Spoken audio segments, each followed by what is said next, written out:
and welcome to Buckingham News. I'm Henry Quilter. Our top stories. Should small towns go plastic free? A local student stars in London, and how to take good photos on an iPhone.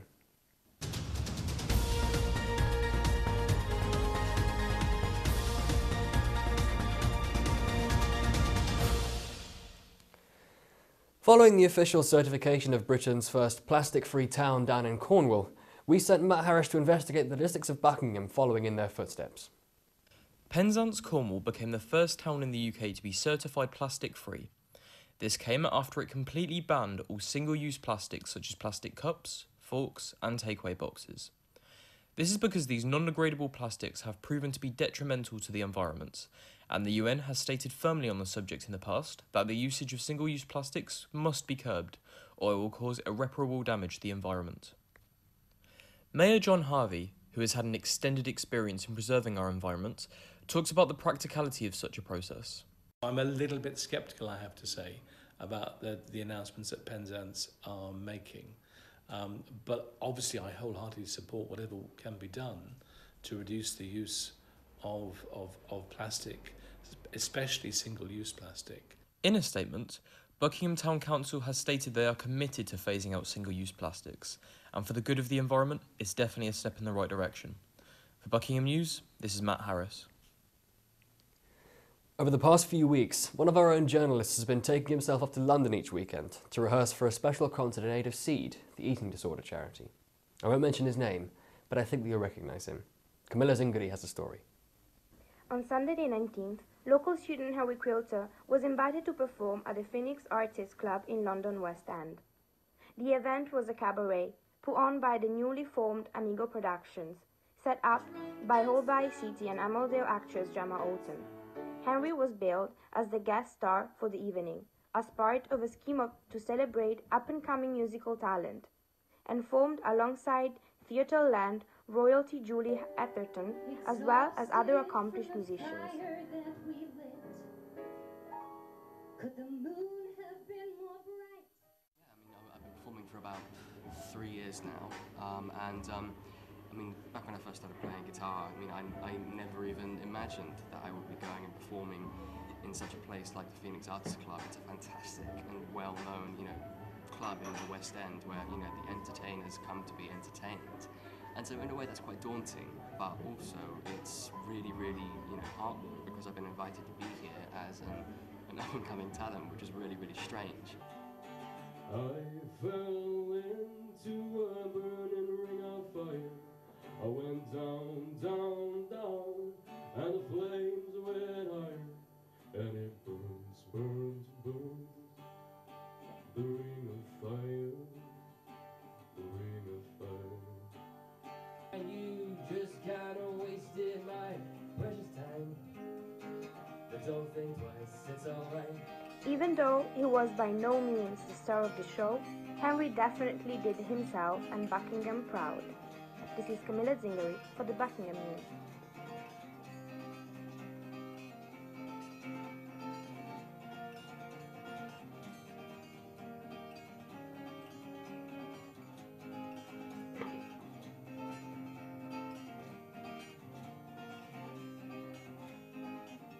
Don't think twice, it's alright.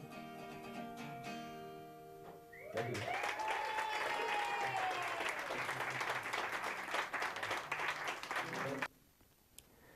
For World Photography Week, we asked Justine Kibler to teach us how to click amazing photos on an iPhone. Chanvit Kanajun has more. As of World Photography Week, we'll be asking Justine Kibler to show us how to take good photos on an iPhone because of how our generation is taking granted of taking photos. This is the classic University of Buckingham shot that I'm trying to take here. It's quite a good time of day to take it because it's not too bright. On a really harsh sunny day, you're going to get really strong shadows. The blacks are going to be too dark and the whites are going to be too bright. So it's a really good balance between nice and bright but not too heavy. So the important thing is to make sure your lines are nice and straight and aligned with your frame. You don't want it to be actual content of the image. So I'm going to make sure that my lines are nice and straight.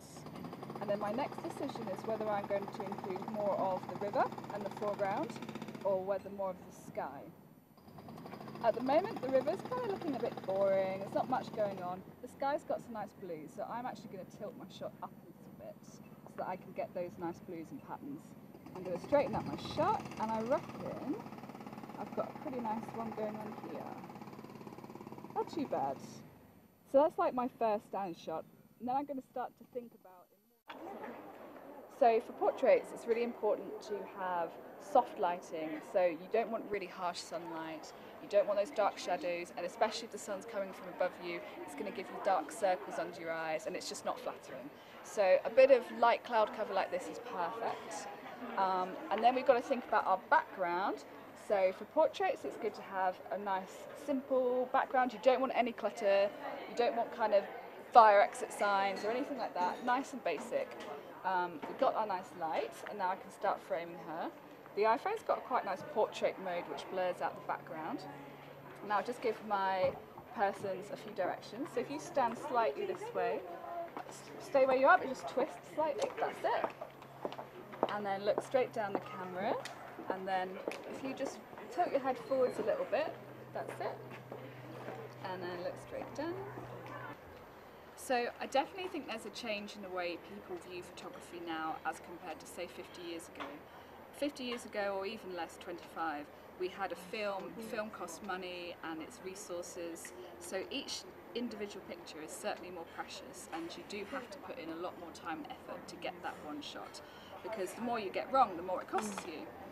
Whereas nowadays in digital, you've just got so many pictures you can take, it doesn't cost anything, so there's definitely a feeling that they're more disposable, that they're easier to get and they're easier to get rid of. So oftentimes we'll take 100 for a party, and we'll probably look at none of them again, sorry. Well, as you can see, taking photos on iPhone is not that hard. You can try it as well. This is Shami Kanijan, reporting for Buckingham News. A local brewery in the Midlands came to Silverstone for their annual beer festival. Janvit Kanijan reports. In Silverstone last week, there was an annual beer festival, bringing all local breweries around the Midlands and the West to one place. People were enjoying street food, there was some music playing, people were at the garden drinking beers with families and friends. It's an interesting question, sort of compete or better than. In terms of styles we're producing, pretty different. We're doing very sort of hop-forward, modern styles of beer. We're doing Belgian styles of beer, like a saison.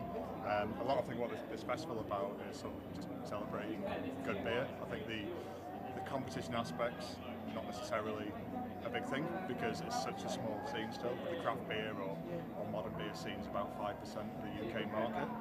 We're talking about competing against massive guys like Carlsberg, Carling, Heineken. They're the guys that take up massive amounts of tab space. Between us, it's all about sort of bringing people to a really cool area to try a lot of modern, traditional style beer and yeah, sort of celebrate everything about it. Well, in the nice sunshine in Silverstone, you can sit back and relax and drink some fun and hoppy ales.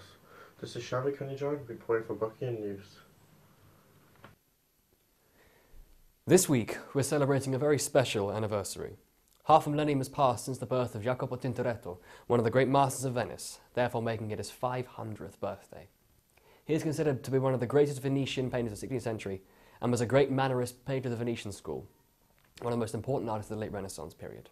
That is why it is essential that people remember him on the 500th anniversary, since his unique painting style and captivating art left an immense influence in the artistic realm. Isabella Devine reports. He is... in the National Gallery in London, you have some of his great paintings. St. George and the Dragon is one of the greatest. The Birth of the Milky Way, another great painting by Tintoretto. But some of his most famous paintings are still in Venice, and he's the painter who, more than anyone else, is associated with huge confraternities in Venice called the Scuole Grandi. So the Scuola Grande di San Rocco, the Scuola Grande di San Marco. He's the painter who painted all his life, also altarpieces, also for private patrons, also for religious orders, but especially for these huge confraternities. His most famous one is the Scuola Grande di San Rocco. In there he uses, the real characteristic of Tintoretto is not really the use of color, it's the use of a stark juxtaposition of light and darkness in order to create strong effect, if you see what I mean. Think like a black and white photograph, on your computer when you enhance the contrast, right? He enhances the contrast to a level that few painters had dared to do before him in order to achieve this impact, let's put it that way. As you can see, it's important to remember Tintoretto and his 500th birthday, as he had an everlasting impact in the artistic world. This is Isabella Devine reporting for Buckingham News. Now on to sports with Max Cawthorne.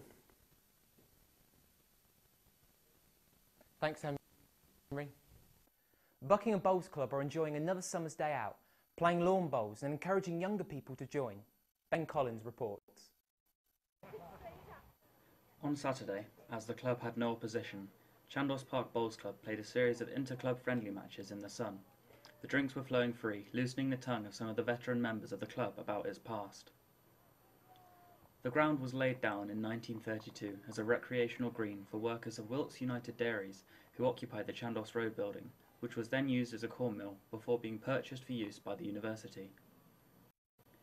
The bowls grounds were purchased by the Borough Council in 1966, before the club as we know it today was formed in 1967.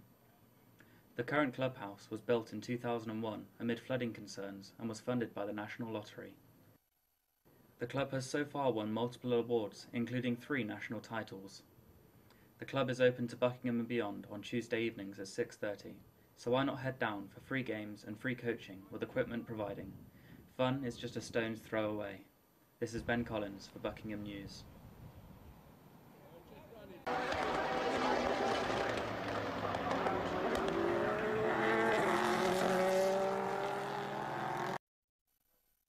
In Silverstone next week, the MotoGP final race will attract thousands of people to come to Silverstone.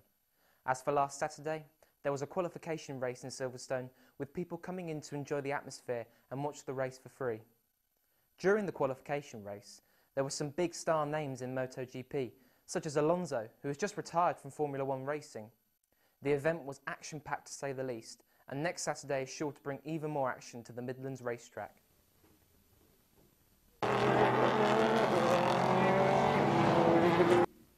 Now back to the studio with Henry Quilter. Plant milk may be the way of the future.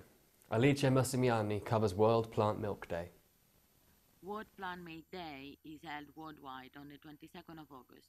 Provide UK and Plant-Based News founded the day in 2017 to raise awareness of the many different types of plant milk choices on the market, and also to enrich Scottish milk producers.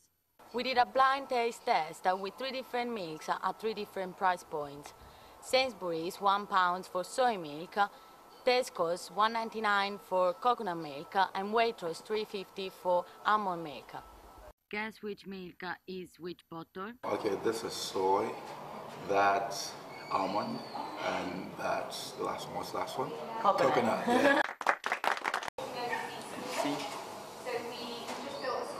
Yeah, this is soy. Or not? I think this is soy. Which milk is the best? I prefer the almond, or rather I prefer this one.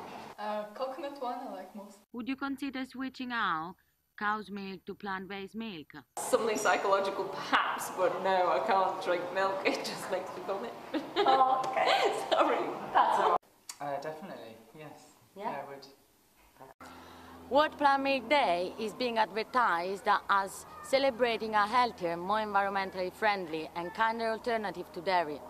And it might just be the way of the future. This is Alice Massimiani from Buckingham News. Thank you for watching Buckingham News.